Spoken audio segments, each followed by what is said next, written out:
Welcome, Iman, to this chat. I'm particularly interested to talk about your piece, Color of Freedom, which we've performed a few times, and then other ideas that you might have that might relate particularly to that. Can you talk a little bit about the genesis of Color of Freedom, how it came about? Yeah, well, first of all, thank you so much for having me here. It's a pleasure to be here and to speak with you. Well, first of all, in 2009, Tim Corliss, who was a good friend of mine, asked me to join a choir that he had just started. It's called the Vancouver Peace Choir. And I was so taken by his kind of activism that he was trying to engage with. And I was singing with the choir for about a year until he asked me to write a piece for them. My idea started with a poem that I really liked all my life by Mehdi Akhavansales. And that's the poem that I was originally going to set. And it's a poem that switches between this kind of really epic language, writing style, and very folk-like style. And that's what really appealed to me because that I felt fit my identity as someone who comes from the Iranian background and also has been trained in Western classical music. And then by pure accident, I was in Toronto in August 2010 working with Tapestry Opera. And one of the librettists that I was working with introduced me to Marina. I asked her if she had written anything about the 2009 Iranian presidential election, which had just recently happened, and its aftermath was still ongoing at the time. And she said, not yet, but I'm working on something. So about a week later, and this is maybe 2 to 3 weeks before my deadline to submit the piece, she sends me the poem Color of Freedom, which I was so taken with. And I knew right away, this is the poem I want to use. And from then on, it was just a very raw, emotional response to the 2009 events that happened in Iran. Yeah, and I sang in the premiere of the piece with the Vancouver Peace Choir. My wife sang. So it was a very personal experience. Can you say just briefly, you referred to Marina Nemat and Amir Hagigi. Can you say a few words about your relationship, if there is any, with each of them? Yeah, well, Amir is a dear friend. I mean, I had met him a few years before when we were putting an event together, and I was very much taken with his singing. And so when it came time to choose someone for this project, I knew he was the right person, and he absolutely blew us away with what he did. And Marina, I don't know her that well. Of course, I know some of her work now, but Amir is a personal friend, and he sang at our wedding uh, Mm. with his wife. So yeah. Well, those are wonderful, wonderful connections and stories. And that first performance with the capo, you spoke a bit about it. Can you just recall that a bit? Marina had a friend there, et cetera, et cetera.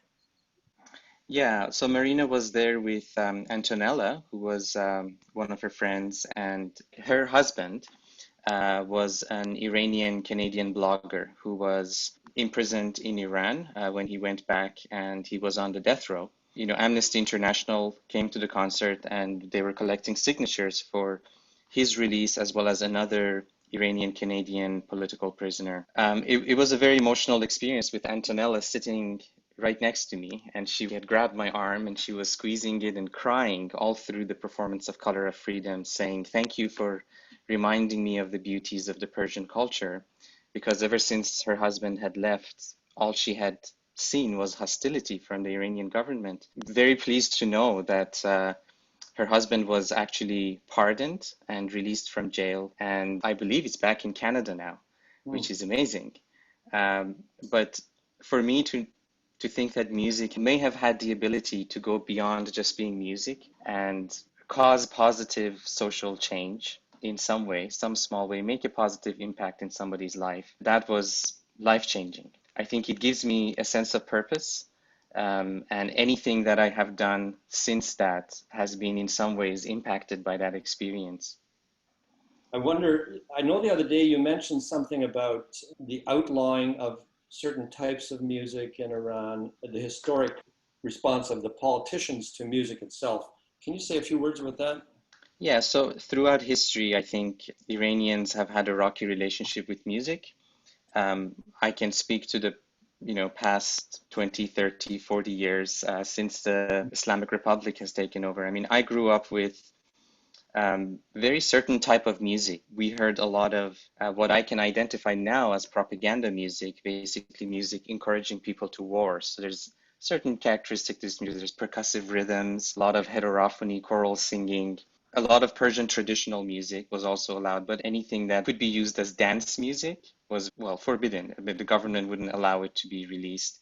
And women aren't allowed to sing. As far as the music that I interacted with, so the classical music was concerned, it wasn't forbidden, but it was discouraged and it was very much monitored. So I know in some cases, for example, Beethoven Third, they wanted to perform it in Tehran. And the day before the concert, after they've done all the rehearsals and everything, somebody shows up and says, well, why this particular piece? Because it has political implications, with Beethoven giving a dedication to Napoleon and then tearing that apart. Are you trying to send a message? So even something like Beethoven, which is written so long ago, it could have implications for the Iranian government. So I started learning piano when I was about 10, 11 years old. And one of my school teachers found me miming the fingering for one of my piano pieces on the school desk. And so he asked me, well, what are you doing? I said, well, I'm learning to play piano. He said, oh, okay, you're learning to play piano. That's cool. And he didn't say anything at the time, but at the end of the year, he prepares this elaborate document that he brings to my father and I. And he basically says it's either piano lessons or it's his studies, because music lessons are going to interfere with his studies. And this was a religiously conservative school. So, of course, I continued my music lesson. I had to do that in secret. So none of my classmates, none of my teachers after that, I had to be very careful not to tell anyone that I was pursuing music lessons. So there's that kind of dynamic going on. Because of that, I think, because music has, for so many people, has been a private thing throughout the history of Persian music, we've had incredible development, melodic development, development of the different kinds of modes, and there's so much that can be expressed in just the movement of a quarter tone in Persian music. But because musicians struggle to come together to perform, harmony hasn't developed to the same level, in my opinion, as melody, as a counterpoint isn't developed to the same level. Also, it has to do with the fact that we didn't have a great notation system. But I think Persian music is melodically very strong, and I think you hear a little bit of that in Color of Freedom. Can you say a few words about, as a composer, performer, what does it mean to live now during the pandemic? What's the reality for you? Well, the fact that I have a multifaceted career as a musician, it actually really helps, because performers were impacted by this change much more immediately. So the instant gigs were canceled, a lot of performers, they lost their livelihood. Me personally, I had commissions that were kind of, decided on last year. So in that sense, I was very fortunate.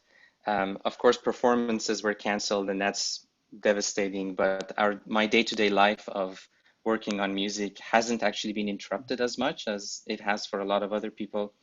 And my wife, she's working on an album. Of course, it's much more difficult to work on an album when you can't get together with your producer in person.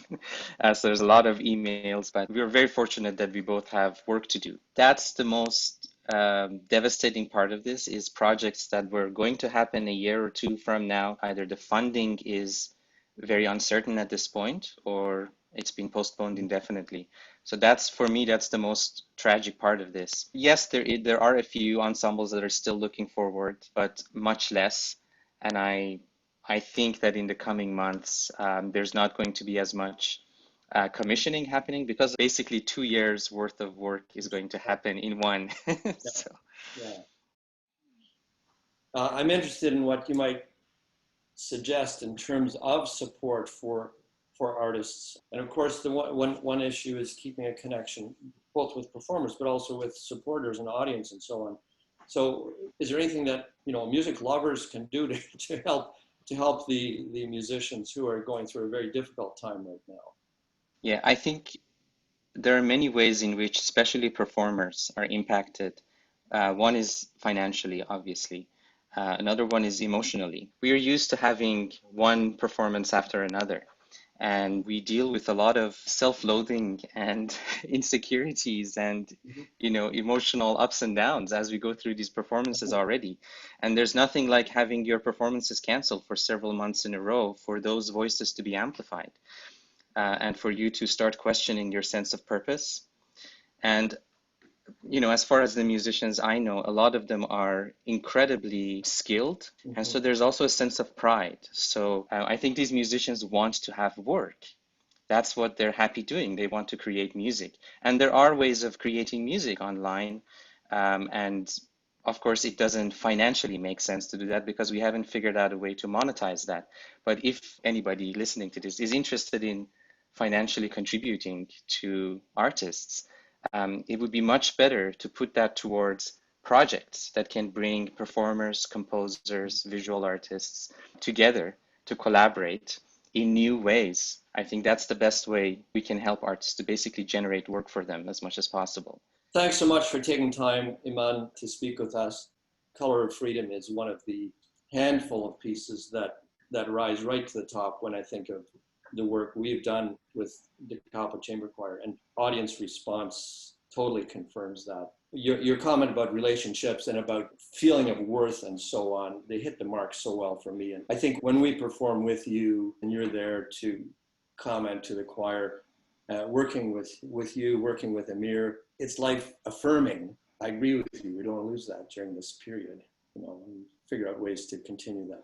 In any case, thank you so much for your time and for your music and for your spirit and for bringing various worlds together, in your music. I know you do in your life, and it's a great incentive. It's a great encouragement and a great model for many of us.